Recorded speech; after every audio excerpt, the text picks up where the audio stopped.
Welcome to Dropping In, a podcast of storytelling and interviews with your host, Winter Olympian Mercedes Nichol. Hi, and welcome back to Dropping In with Mercedes. Thank you so much for listening. I wanted to give you a little bit of an update on Series 4 and where everyone was at. I mean, it's been a while. The Olympics are over. Summer is over. We are into fall. Winter is coming. I'm pretty excited about that. But let me give you a little bit of a recap on how our athletes did at the 2020/2021 Tokyo Olympics. Before that, I want to give a shout out to everyone that keeps coming back to listening. Thank you so much. I have so much fun doing this, and I hope that you laugh and learn along the way with me.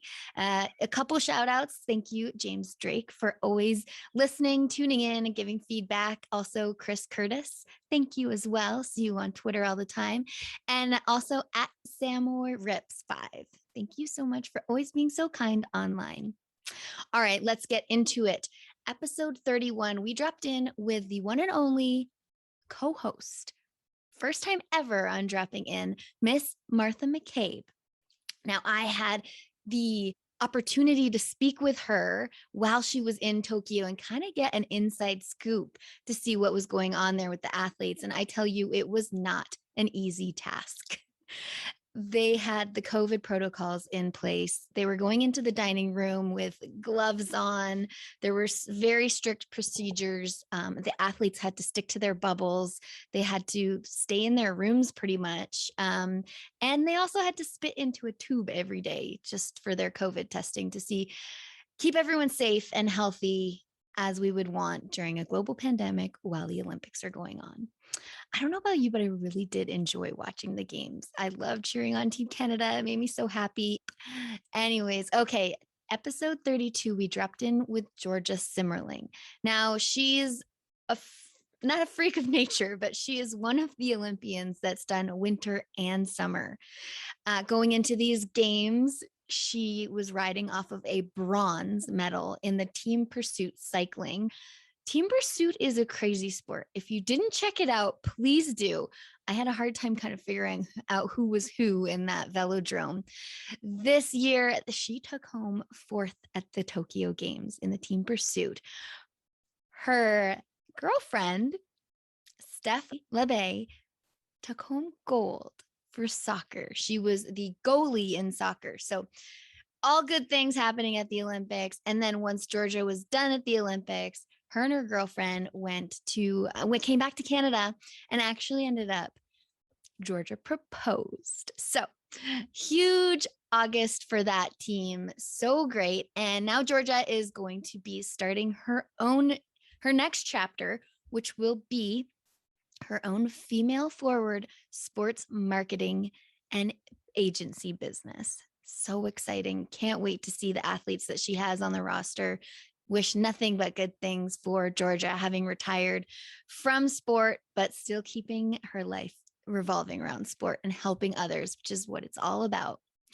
All right, episode 33, we dropped in with Evan Dunphy, the one and only race walker that we know, that I know, Team Canada. I don't know if you saw the Kraft mac and cheese commercials that were going on. Well, he was on the box of those, so I thought that was pretty cool. And their thing was to get everyone to start race walking and see what it looked like. And people were sharing, and it was hilarious. It was so cool. Evan in the Rio Games almost got that bronze medal. Then he didn't, then he did, then he didn't. Listen to episode 33. You'll get the whole recap. You'll learn about pooping on the race course. It's very intriguing if you haven't listened to it. Anyways, he crushed it at the 2020/2021 Tokyo Olympics in the last ever 50 km of race walking for men. He took home the bronze medal. Kind of a little bit of redemption, I would say. Now he's been taking a break, but he got back into race walking. Right now, I'm in October and he just got back on the pavement. So we will see what is to come from the one and only Evan Dunphy. Episode 34, we dropped in with Pierce Lepage. Now he was going for the title, which the Olympics, somehow this is a thing. We learned about it in episode 34, world's greatest athlete. Now, what do you compete in to make yourself the world's greatest athlete? Decathlon. Such an interesting sport. Such an interesting discipline. I mean, you do 10 sports at the Olympics and you are on a point system. So remember, 9,000 points is like kind of blow your mind, astronomical. He walked away with his personal best of 8,534 points. How cool is it to get your personal best at the Olympics? He placed 5th place in Tokyo, and the gold medalist was Damian Warner, a Canadian. He took home the actual title that I don't know if they like actually tell you this, but it's a thing. World's greatest athlete. No big deal. Just brush that off. He got a record-setting 9,018 points. Nuts. I do remember watching the games, and don't quote me on this, but I'm putting it out there, that he said, watch out for Lepage. He is someone to look out for. Just saying, no big deal. All right, this next story, episode 35, Annie Googlia, our skateboarder, who sadly did not qualify for the games, had a freaking roller coaster of an Olympics. Like, watching her stories on Instagram to try to figure out what's next, how she's doing, was exhausting for me. I can't imagine what it was for her. So she didn't qualify. She was like 2 spots away from qualifying for the Olympics. One girl from the Netherlands, Candy Jacobs, tests positive for COVID at the Olympics. Annie is flown in to the Olympics 2 days before skateboarding starts. And it's the debut of skateboarding at the Olympics. Wild. So she is now an alternate. One girl has to drop out or something happen for her to be able to compete at the Olympics. So you always have an alternate there just in case. So she became the just in case. She flew to Tokyo having like already grieved, not going to the Olympics. And then she was there. I mean, already that's enough. That's so cool. Unfortunately, one of the youngest Africans at the Tokyo Games was injured in practice. But this put Annie in as a contender for the Olympics. I mean, talk about a full-fledged roller coaster of emotions of not going to the Olympics, trying to qualify for the Olympics. It's so difficult. If there's anything you've learned along this way, how difficult it is to try and compete and go to the Olympics. So Annie, she's done it. She's crushed it. She's there. What happens? She takes home 19th place. Amazing. Like, just trailblazing for women in Canada in skateboarding. So many girls are looking up to her. I'm so proud of her. What a way to debut and make history at the Olympics. Congrats. All right, episode 36. Jacqueline Cimino. I mean, if you looked at her Instagram photos over the Olympics, you also felt this roller coaster of emotions. They are the best photos I think I've seen from an Olympics at all, like so far. Just the actual joy and excitement that comes out in those images when she learned that they scored their personal best in an Olympic finals. It is magic to see that. And yes, her hair is probably slicked back with gelatin, like we talked about in episode 36. But I mean, that reaction was just something else. She finished 5th in the artistic swimming duet and 6th in the team event.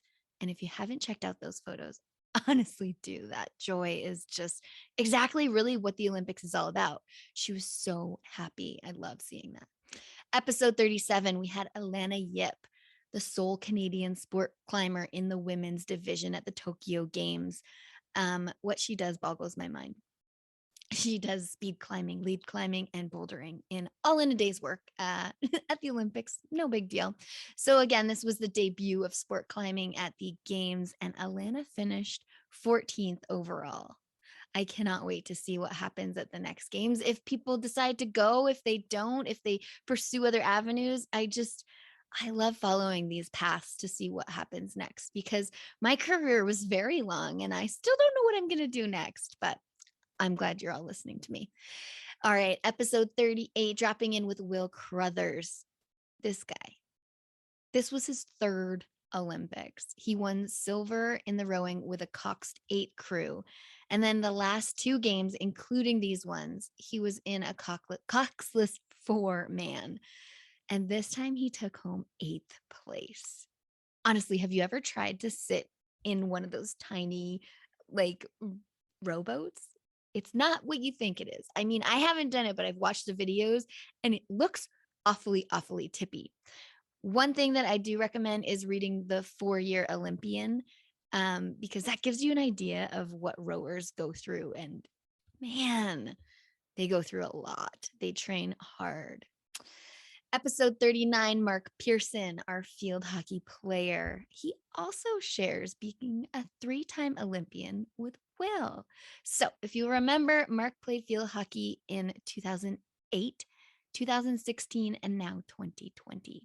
And he made a big, huge recovery from injury to be able to play at the Tokyo Games. So kudos to them. And that team finished 12th at the Olympics.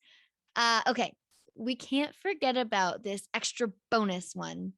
Jerome Blake, he was in episode 9. He was one of my first guests on, and his character is one of my favorites. I love him so much. He's so much fun. He's one of the most positive humans I know, and he ran in his first games. He ran in the relay, and you know it, Team Canada took home bronze in the 4x100 men's relay. I'm so proud of everyone. That sums up all of our guests that we chatted to, gives you an idea of where everyone placed, how they did, kind of a little bit of what's going on now. I hope that you get a better understanding of what a crazy roller coaster it actually is to go to the Olympics. I'm very, very, very, very proud of everyone that competed. And I believe that all my guests do possess the qualities of what it is, the values of what it is to be Olympic. Excellence, respect, and friendship. I cannot wait to see what's next for all of them.